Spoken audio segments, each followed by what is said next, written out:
अब इस बात पर नज़र डालते हैं, जोड़ सीखने में उपयोगी शिक्षण उपकरण या टीएलएम पर। कितने टीएलएम हैं गणित के किट में जोड़ सीखने के लिए, ये हम देखते हैं। मैं आपको एक-एक करके दिखाता हूँ।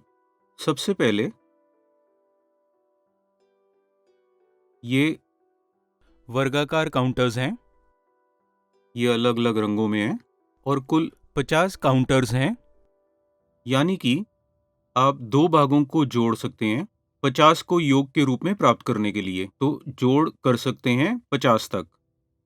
हमारा दूसरा उपकरण ये संख्या माला है और ये कपड़े सुखाने के क्लिप। संख्या माला के मोतियों के बीच इन क्लिपों को लगाकर छात्रों को जोड़ सिखाया जा सकता है। तीसरा टीएलएम पीले घनों का ये समूह जो बेस 10 ब्लॉक से लिया गया है। इसका उपयोग सीआरए के आर पद्धति में किया जाता है, जिसका मतलब है निरूपण चरण। पहली और दूसरी कक्षा के छात्रों को पढ़ाने के लिए सचित्र या चित्रात्मक विधि का पालन किया जा सकता है, क्योंकि ये निरूपणात्मक चरण छोटी उम्र के छात्रों को समझने के लिए थोड़ा कठिन हो सकता है। निरूपणात्मक चरण थोड़ा कठिन हो सकता है छोटे बच्चों के लिए। आइए अब सीपीए विधि के अंतर्गत इन 3 शिक्षण उपकरणों की मदद से हम पहली और दूसरी कक्षा के छात्रों को जोड़ सिखाने का तरीका देखते हैं। इसी तरह मैं आपको अलग टीएलएम से अवगत कराता हूं। ये है एबेकस और इसके साथ हैं ये रंगीन छल्ले। प्रत्येक स्थानीय मान को एक विशेष रंग से दर्शाया गया है। अगर आप देखें तो हर स्थानीय मान को एक रंग दिया गया है। पीला मतलब 1, नीला मतलब 10, हरा मतलब 100 और लाल मतलब 1000, सफेद मतलब 10,000।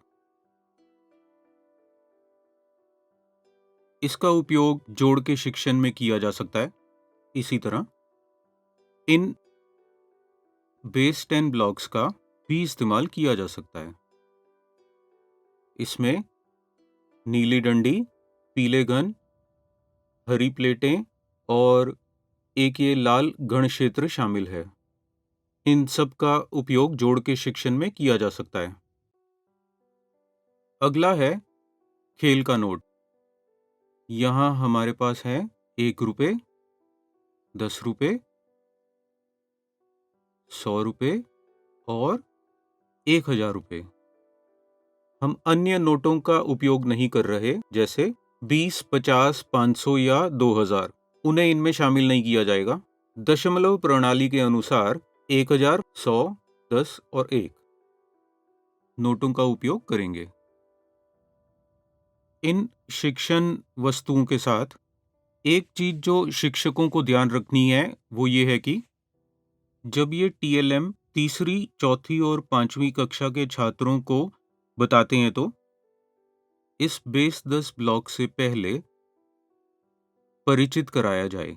इसके बाद खेल के नोटों और एबेकस का इस्तेमाल किया जा सकता है, क्योंकि बेस 10 ब्लॉक से संकल्पनाओं की ये जानकारी कि कैसे पीला रंग के घन जोड़कर एक नीली छड़ी बन सकती है, कैसे नीली छड़ियों को मिलाकर एक हरी प्लेट बनती है, छात्रों को अच्छी तरह से समझ में आ जाएगा। जबकि नकली नोट और एबेकस थोड़े अमूर्त हैं, क्योंकि उदाहरण के लिए अगर आप एक नीला छल्ला लें और मान लेते हैं कि अगर आप 10 देते हैं तो आप समझ जाएंगे। शिक्षक ऐसा कहेगा, लेकिन विद्यार्थी समझ नहीं पाएंगे या विश्लेषण या गणना नहीं कर पाएंगे। इसी तरह 10-10 100 नोट बनाएंगे, ये थोड़ा मुश्किल है। दोनों की अमूर्तता के कारण हमें इसका उपयोग पहले करना होगा।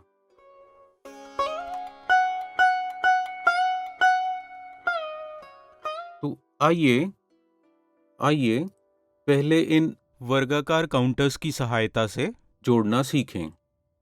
हम इसे पहली और दूसरी कक्षा के अनुसार कर रहे हैं। यहाँ मेरे पास कितने वर्गाकार काउंटर्स हैं? क्या हम गिने? 1, 2, 3, 4, 5। और यहाँ कितनी है? 1, 2, 3। सही है? यहाँ 3 है और यहाँ 5। अब अगर मैं दोनों को मिला दूं तो मुझे कितनी मिलेंगी? कौन करना चाहेगा? कैसे करेंगे? हम इसे 2 तरीकों से कर सकते हैं। सही है? मैं 3 को 5 से जोड़ सकता हूँ। ये कैसे कर सकता हूँ? मैं 3 को 5 से जोड़ सकता हूँ।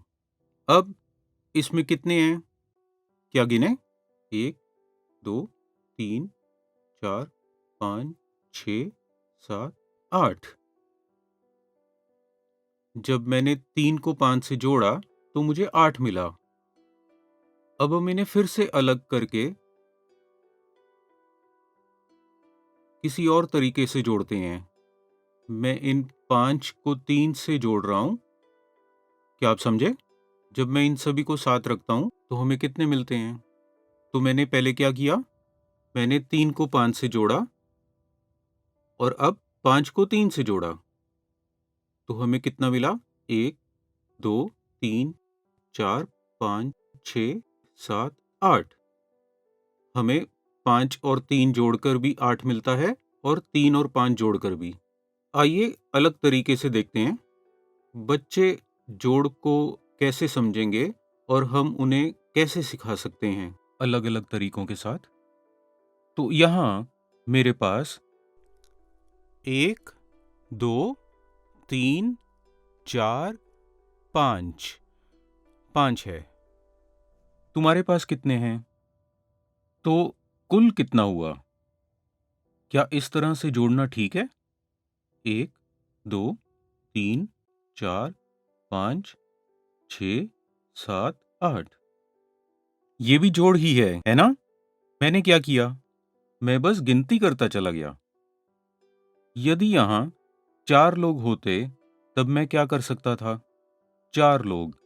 मैं यहाँ से गिनती शुरू कर सकता था और इसे चौथे व्यक्ति पर समाप्त कर सकता था।